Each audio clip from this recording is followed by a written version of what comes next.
Okay, here we go. Part 2 of the astrology of Jeff Buckley. In part 1, there was some loose ends that I left. So I'm going back here to the first slide that I showed there just to wrap up some things a little tighter. So I mentioned his rising sign is Leo, his moon is Aquarius, and his sun sign, I don't think I ever said it, but most people have probably figured that out, it is Scorpio. So he's got a water sign, air, fire, variety there. The only thing missing of those three is an earth sign. And he's got his Mars in an earth sign, and he's got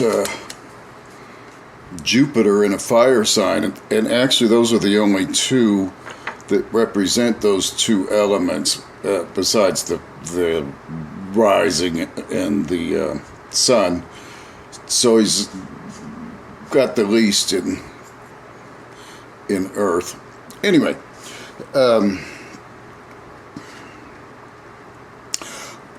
so the chart has a Leo rising. So that means the chart ruler is the sun, because the sun rules Leo.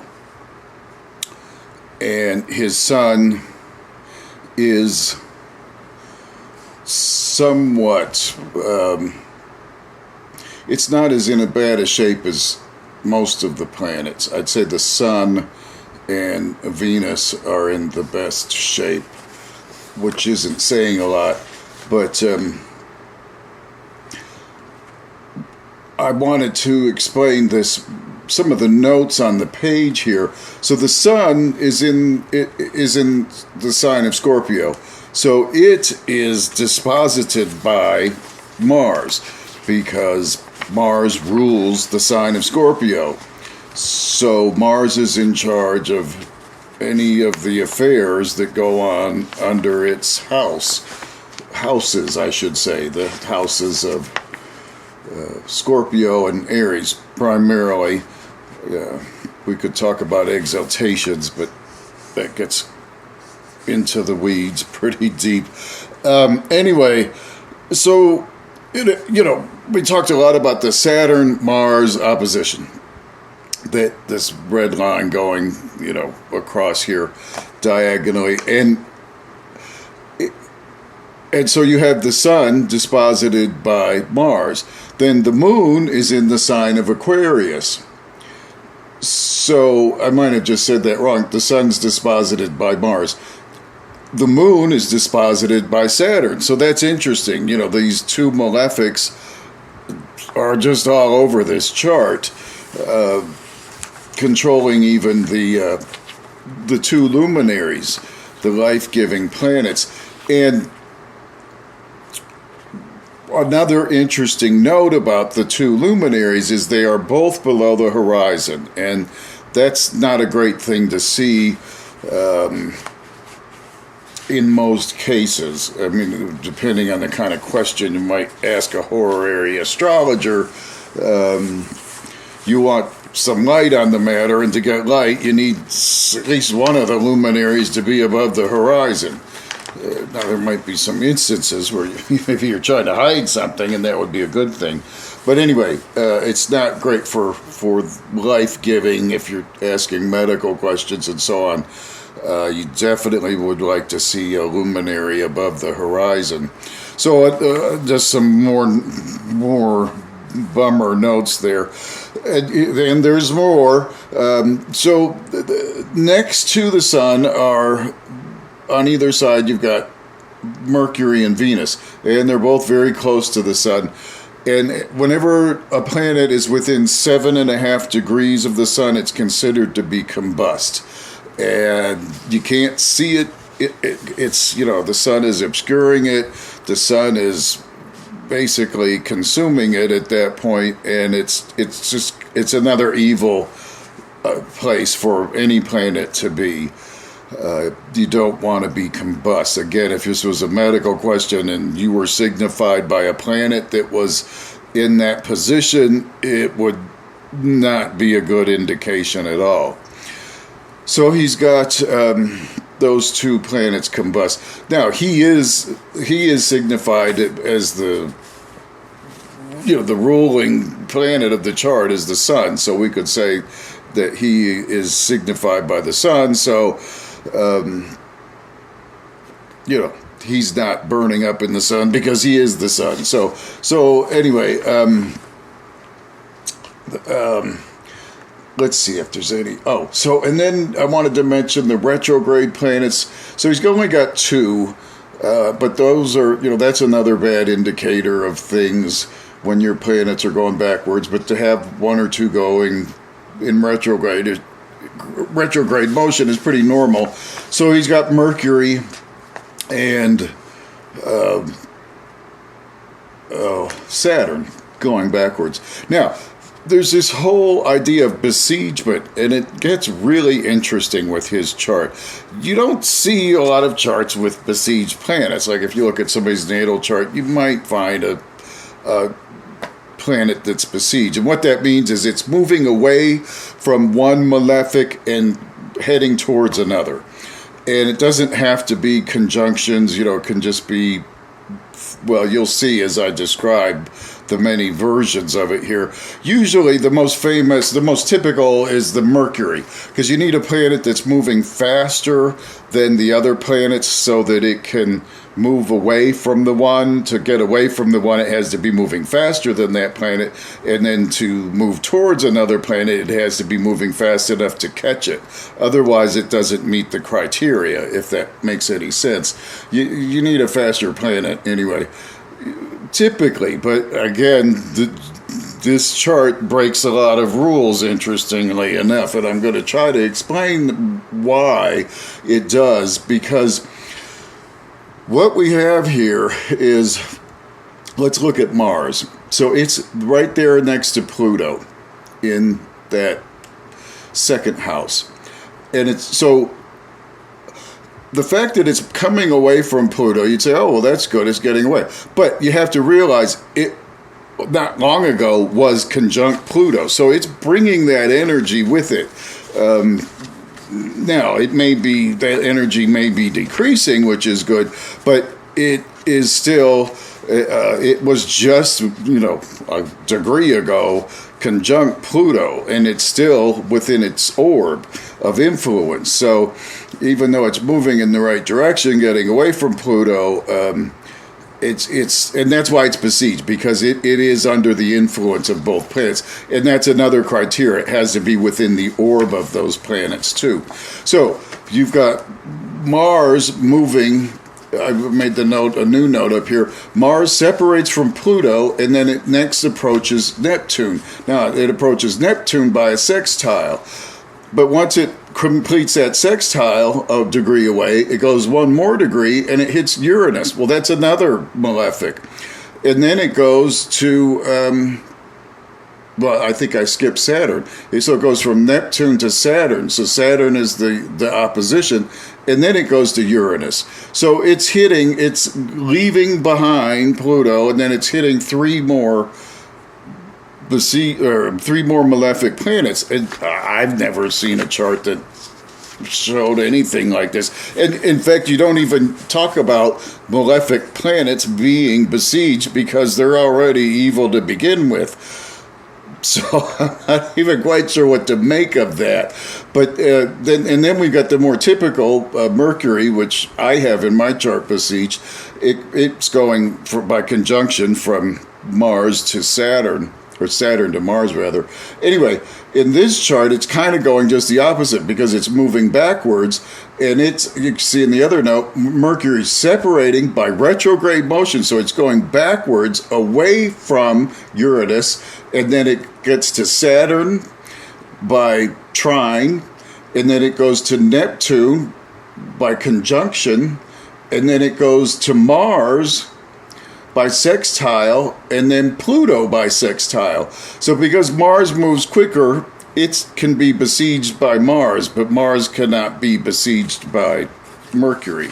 So Mercury is confined or besieged by half of the planets of the zodiac here have ganged up and managed to lock in Mercury. And it's interesting because it's basically Mars going one direction into this nest of planets, and Mercury coming backwards, going into the same nest of planets in a reverse order. And it's just crazy what to think about. And I just kind of spelled this all out in my brain today, and I came across a lot of other stuff today, which created a whole video of information that I did not know I was going to be presenting today. So it looks like there's going to be a part 3, or at least an addendum. So anyway, I think that's it for wrapping up. Well, yeah, for wrapping up this slide. We've covered combustion. We covered the sun being disposited by Mars, the moon disposited by Saturn. And so, and just want to explain that a little bit. If you're disposited by Mars, well, that's not as good as being disposited by Venus or Jupiter. So again, so when I was trying to make the case that the sun's not in that bad a shape, well, here we are, with more bad news. It's just not the planet you would choose to have.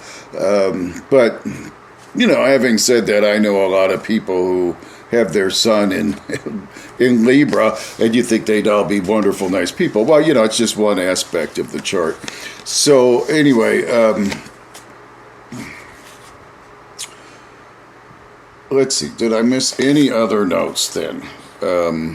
Before I move along, I was kind of rushing because I wanted to make sure I didn't go super long on the first video, since it was supposed to be a summary.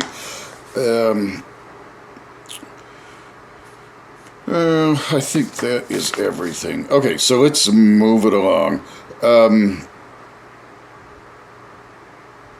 Yeah, let's move on. So then we're going to go to the next slide.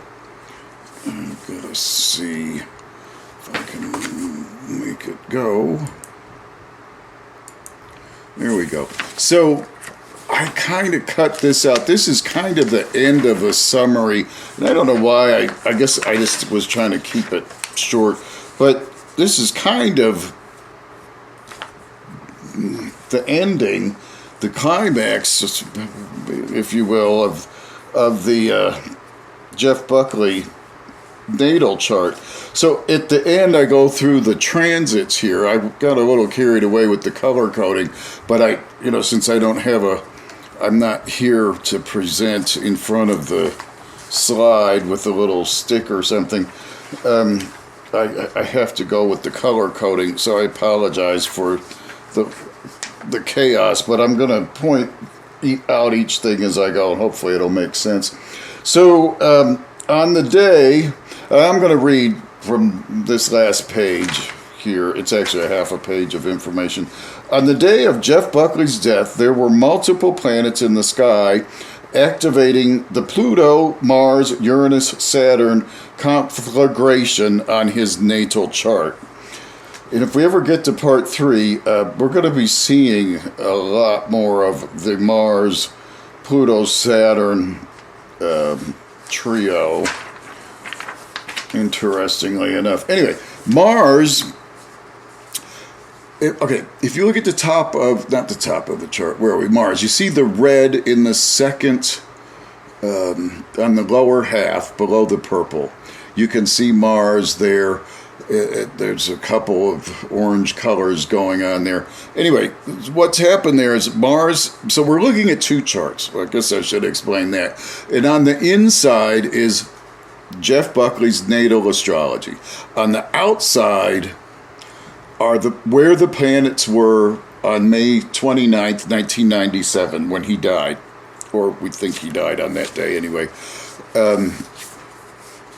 So, on that day, Mars had come back to where it started, from where he was born. It takes Mars a couple years usually, about 2 years to come back to where it starts. So this would have been like this 15th time back. So anyway, it's a Mars return, and you see this in death charts often. Mars, Uranus. These malefics like to show out, and a Mars return seems to be a common thing. Anyway, so it's within 1 degree of its natal position. Is it past? I'm having trouble seeing my own self with all this stuff. Yeah, it's at 22 degrees in the sky that day that he died. So it's 1 degree past. So it's gone past by just about exactly a degree. So anyway, the south node is up there with the moon opposite. If you follow that red line straight to the other side of the wheel, you'll find the transiting south node, which at 25 degrees, which we've talked a lot about. It's another bad indicator of, people that can make errors that they will regret, or people getting in accidents. Any kind of thing like that. The south node sounds a downward movement, as in drowning, or airplane crashes. Any number of fun ways we like to check out of this mortal coil of ours. Anyway, so the south node's at 25 Pisces, within 2 degrees of the group of the 4 planets there. So when I say 4 planets, I'm talking about the moon, Saturn. I guess we'd be talking about more. So I'm talking about the 4 on the inside, the 4, the opposition that I've talked so much about, the Saturn, Mars, basically, with the 2 other malefic planets alongside. Anyway, the group of 4, while the moon at 18 degrees Pisces is approaching from the other side. So what I'm saying is, the nodes come backwards. They go by retrograde motion, and then you've got the moon coming in by forward motion. And that's kind of neither here nor there. But anyway, the transiting Venus was squaring at 23 Gemini. So I've been mentioning squares a lot. They're like oppositions, but not quite as bad. If you've got somebody that you're in opposition with astrologically, it's kind of like you're at war with them, and it's probably somebody you're never going to be friends with, or if you were friends, you're not going to be friends with again. With a square, we've all had friends where we fall out, and we get over it, we get back together, and then we fall out again. And, those are usually kind of squares, because it's not bad enough that you're ready to kill each other. Or if it is, it's not bad enough that you can't get over it at some point. Or maybe there's some other contexts that are bringing you back together. But anyway, you're usually looking at more like a square. So anyway, transiting Venus is a square. So, again, red line up there going up by the gray line there is Venus, and that's at 23 degrees. So again, these are very tight orbs. Now, we're looking at all mutable planets. When you're looking at squares, they're all in the same mode, they call it. You've got a mutable, you've got the fixed signs, and you've got cardinal. And I may explain that a little bit later. If many of you probably know this basic astrology. Let me tell it real quick. So, Aries is the first sign of the zodiac. It's the first sign of spring. It's a cardinal sign. Those are the people that like to get things started. They don't always finish them, but they got a lot of get up and go energy and a lot of initiative. The fixed signs are next. They're in the middle of the season. So any sign that falls in the middle, like the middle of summer is Leo. So anyway, Taurus is the middle of spring. Those are the more stubborn types. They maybe don't have a lot of initiative, but once they start something, they're going to see it through. Unlike the cardinal people who, might get distracted and start some other new project. And then you've got your mutable signs, the final signs. They're going from one season to another. They're very adaptable, but they're often wishy-washy, but easy to get along with. So, each sign has its good and its sign. Each mode has its good and its bad side. So we're looking at mutable signs here with these squares.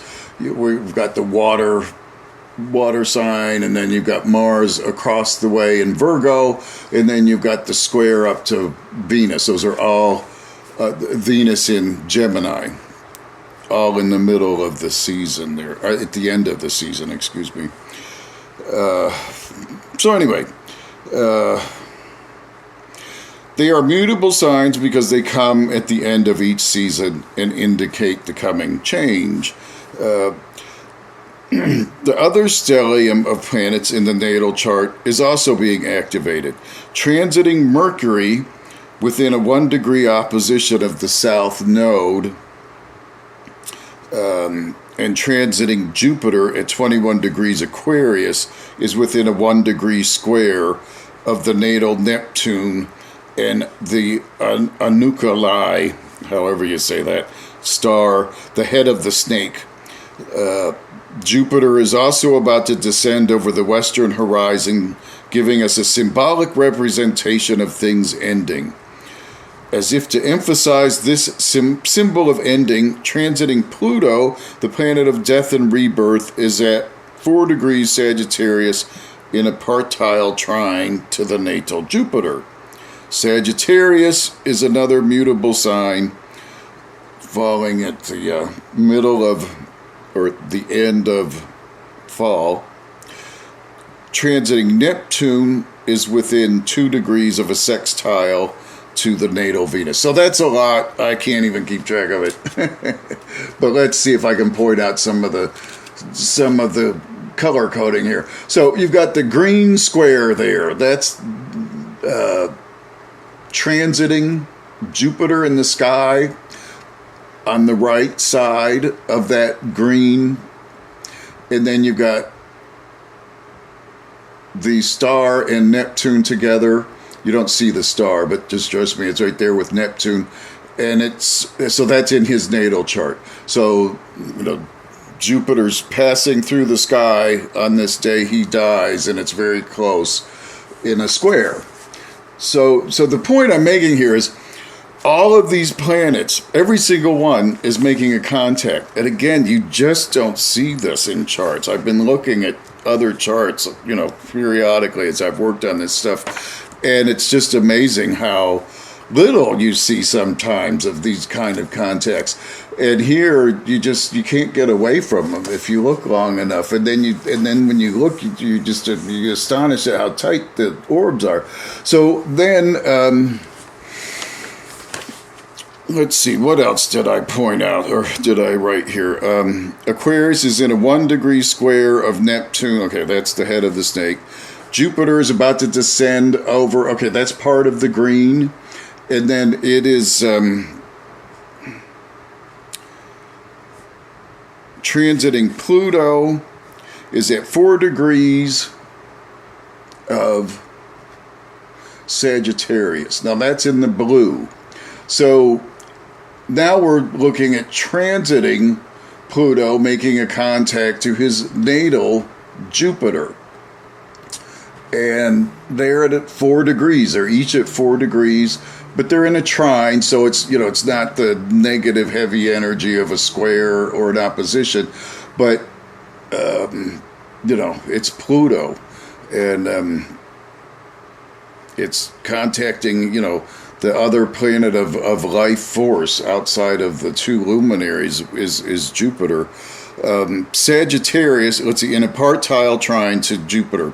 Sagittarius is another, transiting Neptune is within 2 degrees sextile of natal Venus. So that's the yellow there, and you see the yellow of Venus. I've got an ant swarm in my house. Anyway, so then that's within 2 degrees, which is pretty close, but it's a sextile. Again, it's not a horrible horrible thing. So we're getting through to the end here. The final section of the natal chart is the Moon-Jupiter opposition. We've already mentioned that transiting Pluto is in close contact with Jupiter. The transiting Sun, along with the transiting Uranus, are in a partile trine at 8 degrees. So I pointed that out in the death chart. This is the gray, and this is this close trine that both of these planets are in the sky, transiting the Sun and Uranus. But what I'm pointing out here is that they're kind of got his natal moon in their sights there, within a couple degrees. So even though they're both at 8 degrees, the moon's not far away at 6 in the path of that trine. And both are forming a close aspects to the natal Jupiter-Moon opposition. So, I'm not sure how Jupiter plays into that. It's really just the moon. Anyway, so the only transiting planet, so I pretty much covered everything here, I believe. Well, I didn't mention, okay, we see Mercury at the very top of the chart, and it's contacting the nodes, and it's kind of by an opposition as it's hitting the south node. So make of that what you will. I would still count that. And then I think I did cover everything else pretty much in there. So anyway, the only planet of all of the planets in the sky that night, all 10, we're not just talking traditional planets here, that doesn't make a contact to his natal chart is Saturn. But if you look at that close enough, you'll see it's at 17, and then his ascendant is at 19. Well, as we talked about earlier, these cusps come into play when you're within a couple, 2 or 3 degrees. And that 2 degrees is close. So Saturn, and it's his ascendant, which is, the most important thing you can talk about when you're talking about the life of the person. Their career is kind of over at that point. You're just talking about their life force, which would come from the first house. I'm going to kill this ant, speaking of life forces. But anyway, I'm going to stop this for a minute. So anyway, I didn't kill the ant. I put him outside. So anyway, this is a lot here, and definitely worth adding into the mix there. And I'm sure I've just added another 20 minutes, so you can always speed up the controls there if I'm talking too slow. So anyway, let's move it along. We'll get out of Jeff Buckley's natal astrology and into some, a bit more, I won't say interesting, but different kind of astrology than natal astrology. So, I've got to follow my notes here. I believe we're ready to move on to the next slide, so let's do that if I can. Okay, good. I might have missed one. I think I did. No. Okay. So this chart, okay, I know what I'm doing now. This chart needs a little explaining, because this is a whole thing going on here that we're going to be seeing a lot more of, a technique I haven't introduced yet. So what I just showed you was what you typically see in a astrology reading. You have the person's natal chart in the center, and then the planets that are transiting, whether it be now or at the time they died or when they were sick, whatever. It's, the natal chart will always be in the center. But there is a technique where you can reverse that. And I'm going to do my best to explain why you would want to do that and why it works. So and probably showing examples is the best way, but I'm going to try to read. Well, okay, let me tell you what we're looking at here. So this is Jeff Buckley's death chart, the planets where they were in the sky in 1997 that night, and then his natal chart on the outside. So let's discuss the mechanics of how I'm seeing the whole picture. So you've got the planets are signifiers of people or things. If it's things, it's usually important things, pets, property, a valuable ring. Probably not going to be a valuable ring unless you're dealing with horary type of question that where you've lost a ring or something. But the planets signify people and important things. The sign that the planet is in gives you a description of that thing or that person. The house that the planet is in gives you a place of where that thing is. A place of, it could be your father's house, it could be your house, it could be your career, since careers usually have a place, attached to them. It could be, the ninth house is international, the third house is, or long distance travel is the ninth house, often international. The third house tends to be local travel.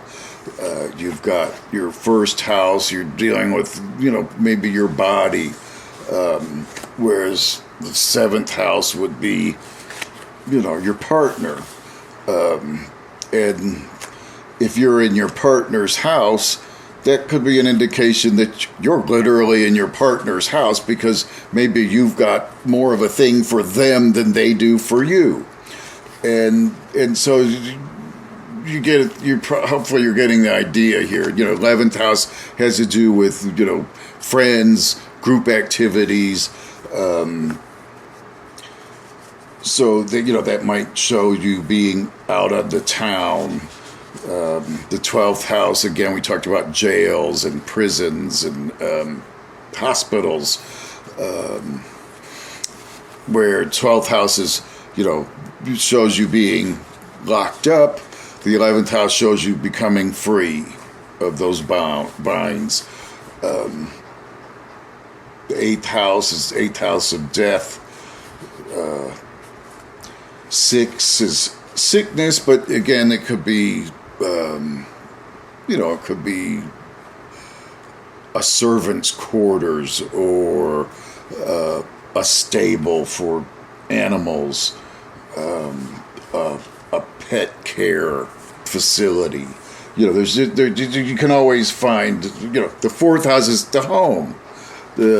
So you see, I've pretty much identified some sort of place with every one of these things. 5th house is parks and museums. I think the only house I've left out is maybe the second one. And I'm drawing a blank there. But anyway, let's keep it going. So anyway, the reason I say all that is, when you're looking at a natal chart, you got the natal chart in the center. So, and then you got your death chart outside. Well, that tells you a lot about how that death has affected that person. But if you reverse it, you start to get information about how the situation of the death impacted on not just that person, because it's really not their chart, it's everybody's chart. So it starts to give you information of the people around. So let me see if I can make this more clear. Even though Jeff Buckley had certain people around him his whole life, there was a certain specific group of people when he died. So by putting the death chart in the center, that brings focus onto that group of people, as opposed to having his chart in the middle, and you've got his whole life of people. And so now your focus is much more general. It's about his mother at the top of the chart and his siblings over here. And, it's more about his whole life, and it's very much more diffuse. There's no focus. So you're getting a focus here. You've got, and this is why I'm not going to get too much into birth times, but this does relate back to the whole issue of birth times. And so I would not be able to do all this work if I didn't have at least an approximate time of his death, and then I do have a time of birth for him. And so if we ever get to these three people we want to look at later, I don't have birth times for them. But through this technique, it doesn't matter, because it's Jeff's death that we're focused on anyway. And where those people's planets fall is more important, because, well, it's not more important, but they'll be determined by the time set by Jeff's death and by his birth. And we can look at both of those, we can pair up both of those things with those people's charts. And the only issue there, well, the moon can be an issue because the moon moves so fast, but we'll have a chart where I can give a specific example of that. So hopefully I haven't wasted 20 minutes of your life by mumbling nonsense that isn't computing. So let's move it along. Okay, so now, this is the two charts we just looked at, but we've inverted the thing. We put his death chart in the middle, as I've said 5 times already. So excuse me for being repetitive there. But this is a good example here of how you can get more information, because what you see here, okay, all these planets in Scorpio that were in his 4th house, they're now in where? The 12th house of incapacitation. So, and it's also the house of hidden enemies. So, it's not necessarily mean there's a hidden enemy somewhere, but if that's a question in your mind, you might be a little bit, interested to see that the bulk of his chart suddenly falls right there. But maybe it's just because it's referring to his drowning, but really that's the 4th house. And we're not even certain that he died by drowning. They know if I found the body in the water, but, it was 6 days later, which was unusual. So anyway, 5 or 6 days, I forget which, I think I've heard both now. So then also we see this malefic trio, that was in his 2nd house. It's at the very top of the chart. That looks to me like an indicator of very nefarious activity. It's moved to the very top of the chart. I mean, this is where everybody's looking. Everybody can see when you look up in the sky. You can be in California and I can be in New York, and we're both going to look up and see the sun up there in the sky. And, it's the one place in the sky where we can all look at the same time and see the same thing. So that's remarkable too to me. Then, so that's those are his natal placements. Then we see that, this has already been pointed out because we looked at the death chart by itself. You've got so what's happening here is you were using the death chart's ascendant. So at the time he died, or the approximate time that we know things went off the rails, Sagittarius was on the eastern horizon coming up, the constellation of Sagittarius. And there was Pluto over there on the eastern horizon rising up. You know, it comes through the sky, through the night, just the same way the sun does in the day. Those constellations pass through. And, you know, this clock just churns everything right through. And that's how the ecliptic works. So, you know, the constellations are all along the ecliptic. So, you know, so we've already pointed that out. But then again, Pluto is lining up with this group of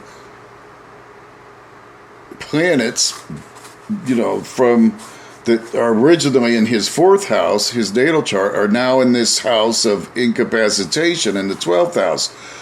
And Pluto's there, you know, this planet of this malefic, planet of transformation, death and rebirth, you know, lining up with the sun on the other side there.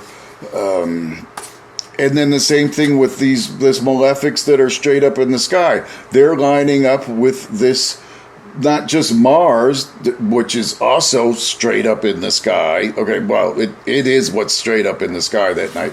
But this method has brought this group of 3 to the top of the sky with it.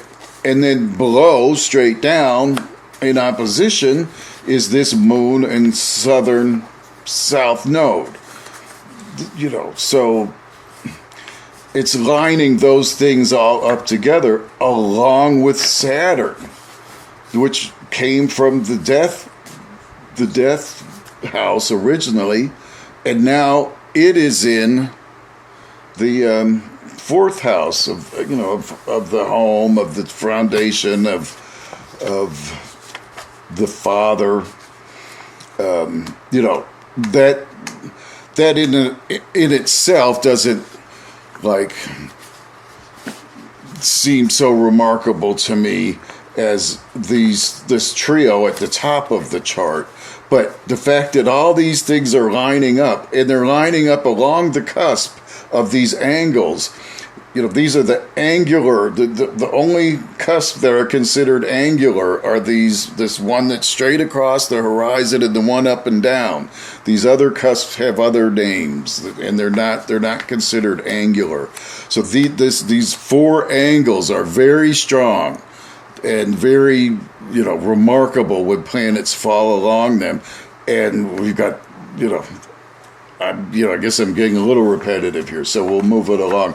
But anyway, I really didn't want to do much more with this chart except show this example of why this method works and why you're going to see some more remarkable examples even tonight. I think we can move on. Let me check. I don't want to have to be coming back.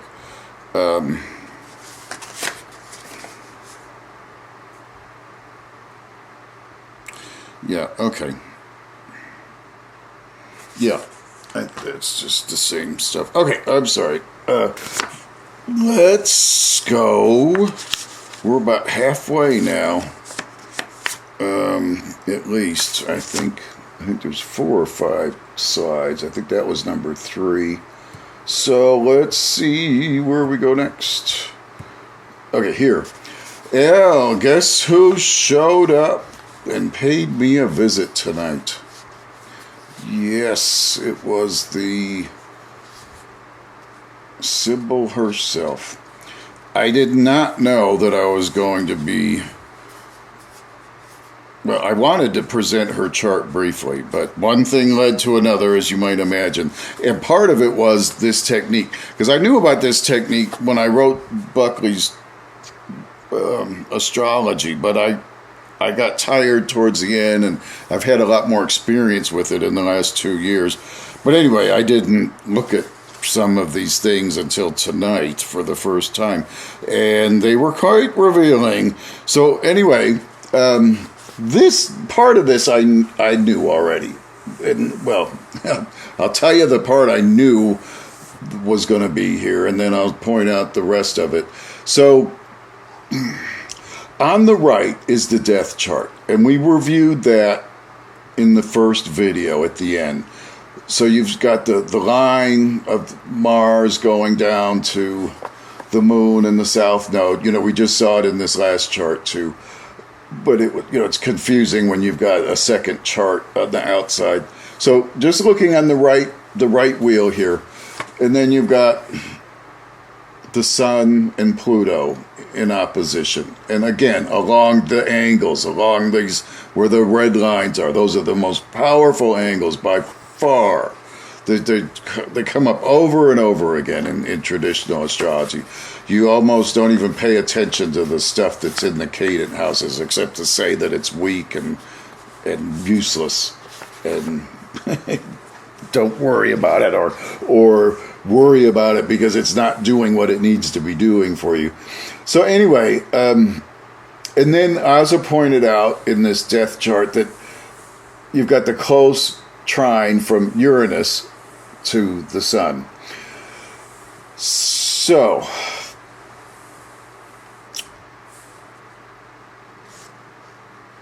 let's stop there now that I've reviewed that and go to Elizabeth's chart, which is on the left, because this blue and yellow will make more sense if I explain it in Elizabeth's chart first.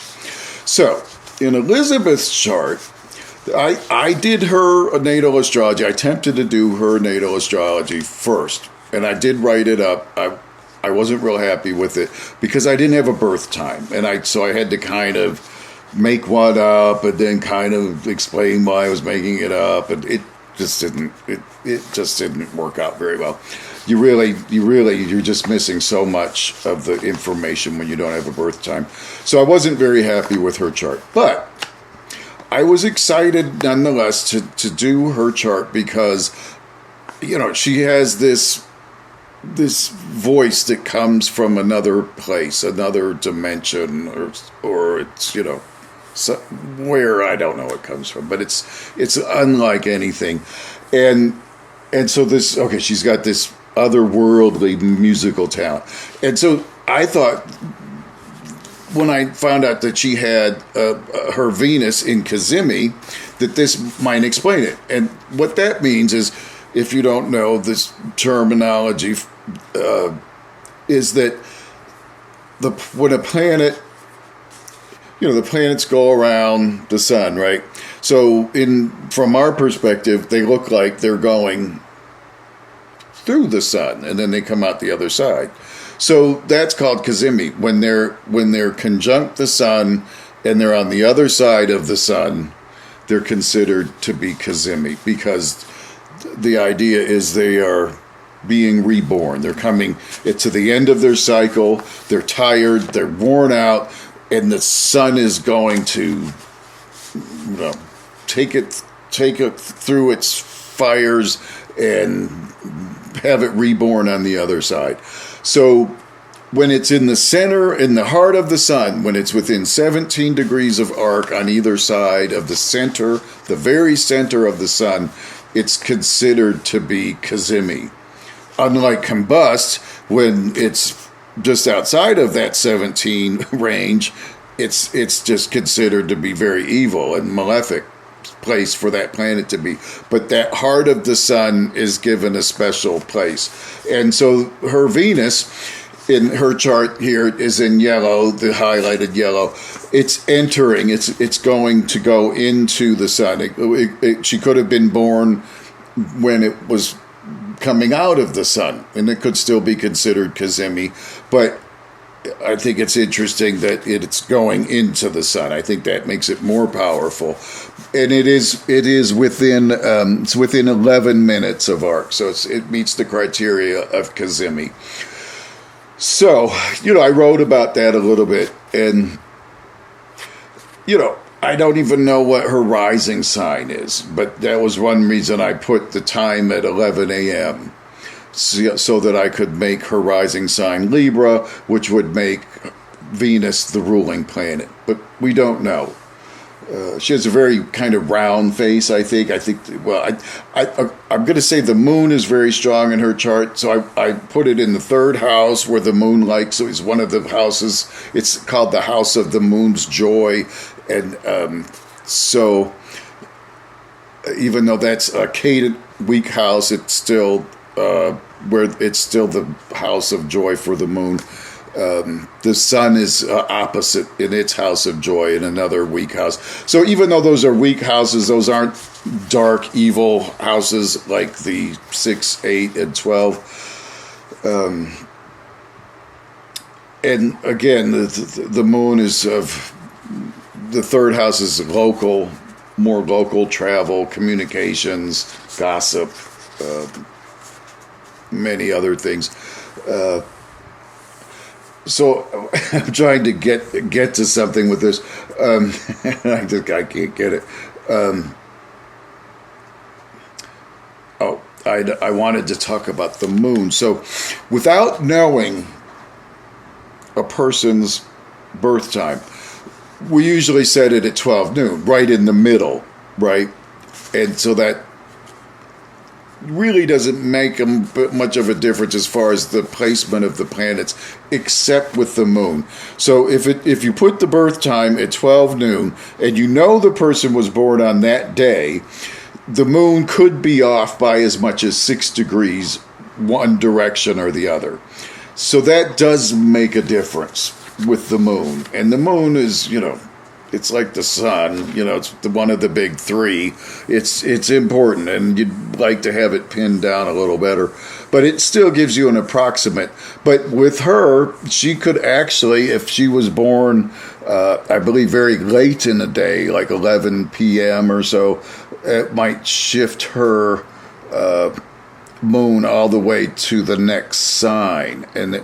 So I think she probably has her moon in Sagittarius.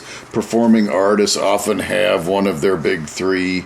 Well, you often do see it anyway in the sign of Sagittarius. So I don't think her moon is in Capricorn, but it's possible. It could be possible. But one interesting thing about her moon is, like Buckley's chart, well, like all of the other planets in Buckley's chart, her moon it makes a connection to every other planet. But all of those planets don't connect to each other the way Buckley's planets do. But that may be a good thing after looking at his chart. So anyway, her moon is very interesting in that regard. It connects to the malefics. It connects to the and to the positive planets. And I haven't really looked at her chart in depth since I did it, and I probably should now that I've got a little more experience. But anyway, let's talk about the yellow and the blue lines now. So, her Venus is in the sign of Virgo, which is a Mercury sign. Mercury is in the sign of Libra, which is a Venus sign. So those two are in a kind of mutual reception. The reason I say that is they don't make an aspect to each other. There's only, traditional astrologers only recognize the very basic aspects, the conjunction, the opposition, the square, the trine, and the sextile. Modern astrologers often have many more aspects. And so anyway, in order to meet the criteria of the true mutual reception, you need to have one of those accepted as a traditional astrologer. To meet their criteria, you would have to have one of those basic aspects involved, which we don't. So the terminology that you sometimes hear is when they don't meet that final criteria is that the planets are considered to be in generosity. So that's saying, they're in each other's signs. They're probably maybe helping each other some kind of way, but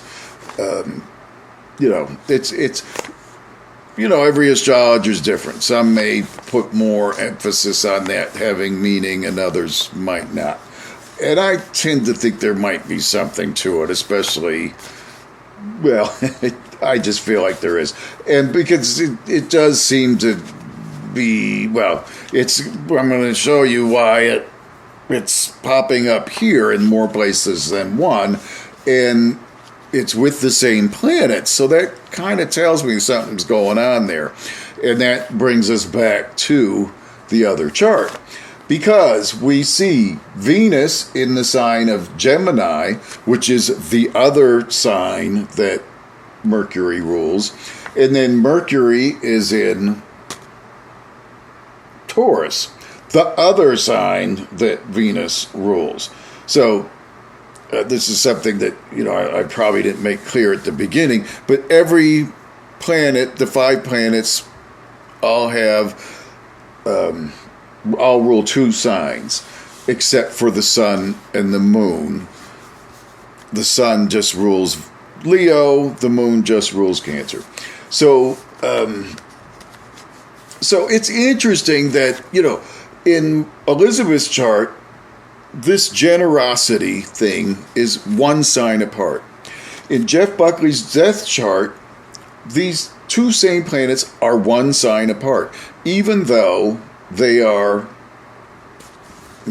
accessing different signs to get to the same place, basically. And it's almost like a mirror, because you see Mercury is coming before the sign of Venus in the death chart.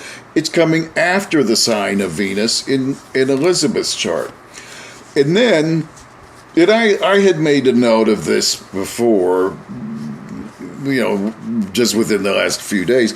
But then it was today I'm looking at this. And so, I wrote about this a little bit in Elizabeth's chart. She's got a stellium there with the Cazimi going on. She's got Venus, the sun, and then she's got 2 malefics, the Uranus and Pluto. Well, it's, well-known fact that she had a rough childhood, like really rough. So I think that makes sense, in the sense that it would be right there with her son and this Cazimi going on.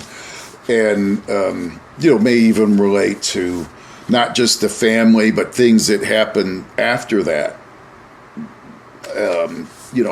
I know what we've heard. I don't know how much of it's documented and so on, but,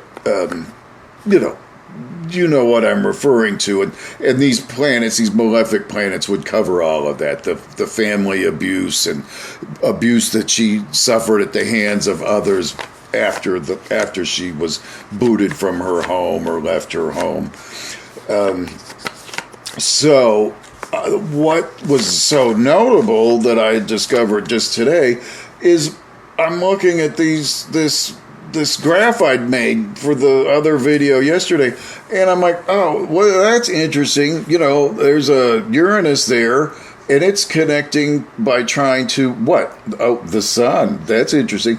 And then Pluto that's the other planet there in that trio of Elizabeth's. Where's that going? Oh, that's connecting to the sun too.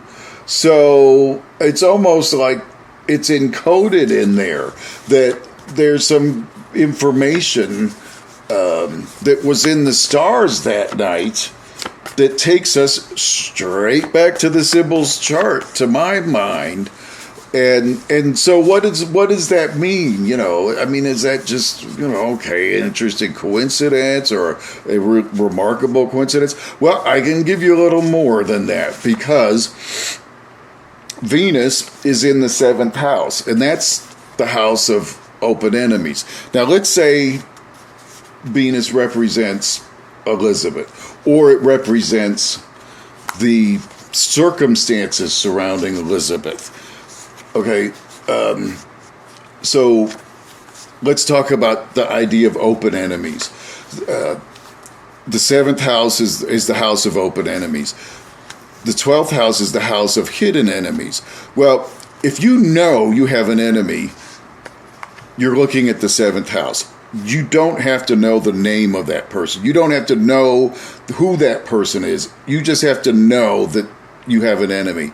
Now, let's say that for some reason Jeff had come under the spotlight of some people that were not happy with his activities. Well, is it likely that, and let's say those people, were responsible for his demise. Do you think it would be likely that those people made it clear to him at some point leading up to this fateful night that he had an enemy? I think it's likely,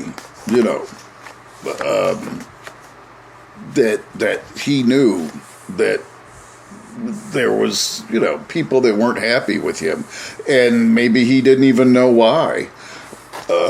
But I think that they probably, and I could be wrong about that, but I think it's as likely as not that they would have been threatening to him and sent him threatening messages, because maybe they didn't know just how far they were going to take it until they took it to where they did, if that's in fact what happened.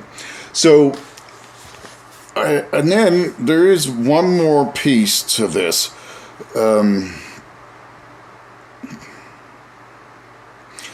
And I've written it down. What am I on? I'm on number 4, I think. So, okay. The 5th house. So, okay. She was, let's talk a little bit more about the 7th house. She was, the 5th house is kind of like the place where you would have a hot love affair. Well, I think that he had a thing for her that was pretty deep, and it had gone beyond just the hot tamale kind of affair. This is, even though they'd broken up, I think he wanted a professional partner, and I think I just think it went really deep, and I think it really was hard on him for when she broke up with him. I believe that's how that went. So that's another reason I want to say that Venus is representative of her and or the circumstances surrounding her. Now, the Mercury looks like it's in the 5th house, and okay. So I talked about the 5-degree rule. Well, you can see it's within 1 degree of the 6th house. So it's the 6th house by the traditional astrology standards that Mercury belongs in. So we're going to talk about the significations of the 6th house. So the 6th house governs, according to William Lilly, writing in the 17th century, employees, tenants, servants, day laborers, farmers, and shepherds. Bingo!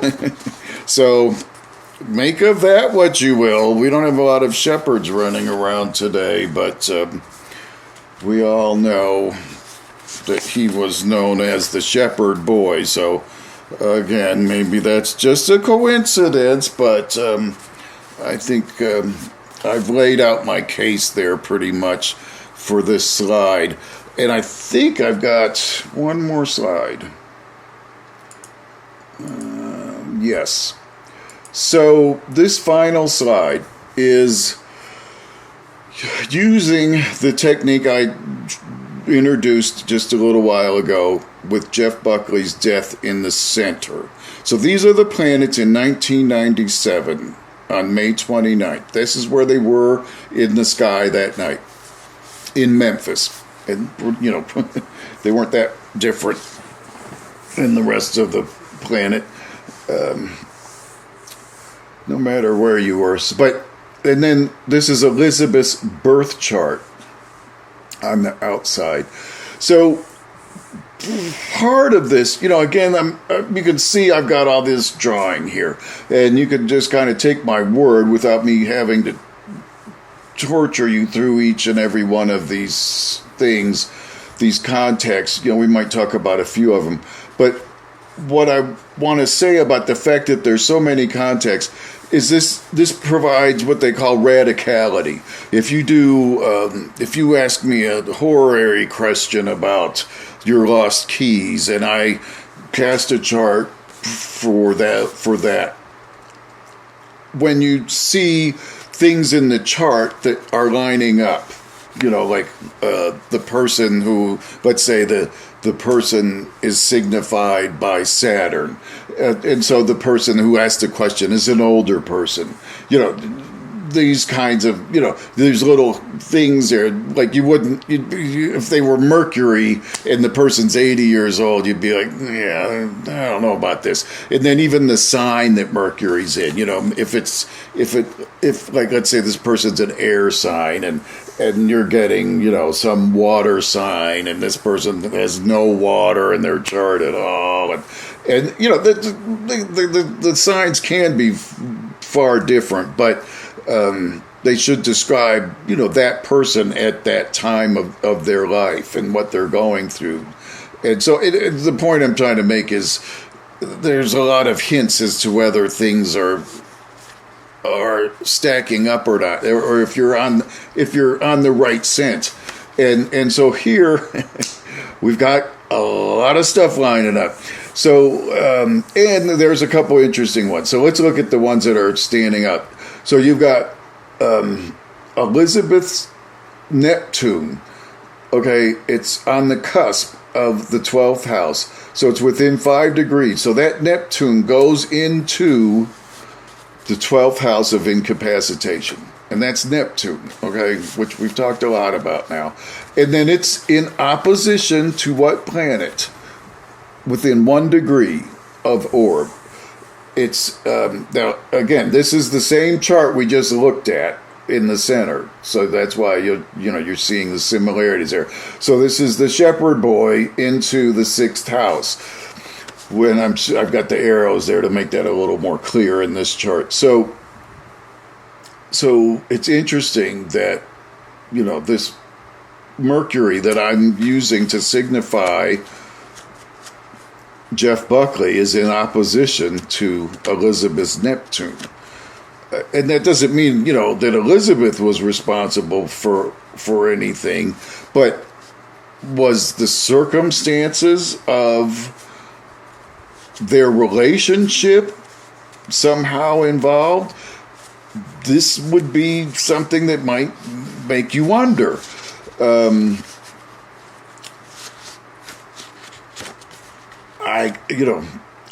then, okay, so here's the moon. This is a good example of the moon. This is her moon in Sagittarius here, as far as I know. Now, this could go 6 degrees either way. So by the 11 a.m. that I used for her chart, this moon is within, I think that's 28 degrees. It's within 5 degrees of an orb of being in opposition to the Venus, which I'm calling her. I'm saying that signifies her in the death chart. So that's interesting, that the Venus is lining up with her moon, excuse me. Do you follow me? It's pointing at some radicality again, I think, if we're trying to find some confirmation here. You've got the sun square the sun, and it's within a few degrees. It's within 3 degrees. It's within 1 degree of the Pluto. And now again, this is her Cazimi that you're looking at. Now this is her Cazimi, and I said, that this is kind of maybe signifying her. There's the Venus. It's her sun. So that's in the 9th house, which is an appropriate place for somebody who is your international lover or former lover. I can't think of a better house for that person to be signified by, and that's the majority of her planets there, and the most ones that stand out the most. So again, we're showing some radicality here. You've got Mercury at the top of the chart, and it's, I don't know why I put both of those in blue, except that just to show that that's just to show the generosity. It's not really contacting anything, but most of the planets are making a contact. You've got her Saturn contacting the Jupiter of that night. You've got her Jupiter contacting the Saturn of that night, which is interesting. And they're in tight orbs. These aren't 5-10 degree orbs. These are, well, those two are 3 and 1. The Pluto now has come into play. So you got Pluto, in the death chart across from the sun, but now you've got her Pluto straight down from the moon. Now that's 7 degree orb. So that's getting out there, but that's still a good, Pluto can go up to 10. The moon's good for 9 or 10. The moon can have up to 12 degree orb. So they're well within the orb. So, but all along for hours now, we've been talking about 1, 2, and 3 degree orbs primarily. So when we get to 7, I'm like, well, wait a minute. I want to say that's something wrong there. But anyway, and then okay, we pointed out her Jupiter. So in her birth chart, she has an opposition from Jupiter to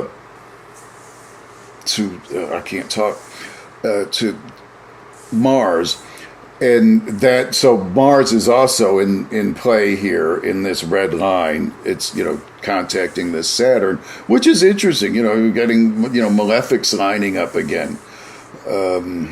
And they're on the cusp, or they're close to the cusp. They're pretty much on the cusp. They're within 2 to 3 degrees. These are, just all of these contacts I've been pointing out, except for, like her Kazemi.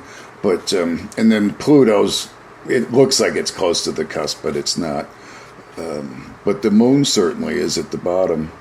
So anyway, that pretty much wraps it up. And, this is really the climax of the chart. I've got enough material to do another probably 40 minutes to an hour, but it's not going to be as compelling as this.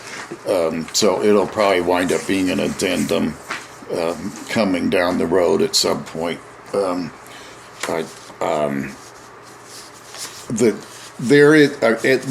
talk about that briefly. So, we talked about Keith Fody and Jimmy Necco and the mother, Mary Goubert. And there's some interesting stuff there. But having Elizabeth's chart show up like this tonight for me was just mind-boggling. And what I'm seeing in those charts is interesting, but it's not like this. It's not like this. It's worthwhile. And maybe as I dig in, I'll find some more tidbits. But this was just mind blowing for me. So I hope you all have gotten something out of it. And let me know if I've been explaining myself well enough. And if you have questions, I'll be happy to answer them.